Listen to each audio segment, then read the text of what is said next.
And there's a lot of confusion in the industry around the advancements in AI, and then shouldn't we just be able to take a binary and just load it into Chat GPT or into some AI model and say, find all the vulnerabilities in this binary? The answer is no, that's not really a problem that AI on its own, that LLMs or generative AI models are very well suited to. What they are really good at is automating tasks that you have to do repeatedly, and they're really good at doing that at a scale that's hard for a single person to do, or even a team of people to do.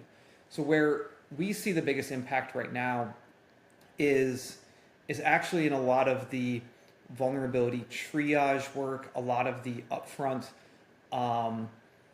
security specification work, a lot of the areas where you have to analyze large amounts of text, like in compliance, which I think we're going to talk a lot about today throughout the discussion. But where AI is becoming very useful is when you have a system like what Finite State has built to disassemble, decompile, unpack all sorts of arbitrary firmware, lots of binaries, lots of complexity.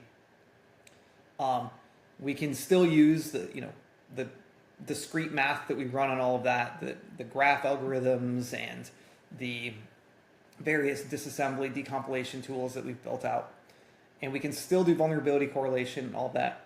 But where AI is really great is understanding edge cases that might not process really well with discrete tools. It's good at assessing, taking a step back and looking at the results and saying, how complete is this? How comprehensive is this?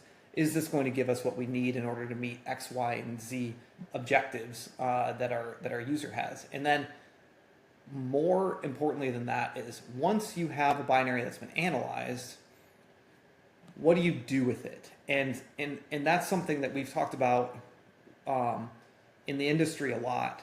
Just being able to scan something, it doesn't matter whether that's source code, whether that's a binary, whether it's an SBOM. We have to think about the whole life cycle of work that happens around it, and why we need so many people in product security today is you have to find the stuff to scan, you have to work with your engineering teams to get the inputs to the system, and then you run a scan, which might only take minutes, and then you have hours, days, weeks, months of work that are required to address the results of that scan. And that's actually where AI can come in and help us quite a lot.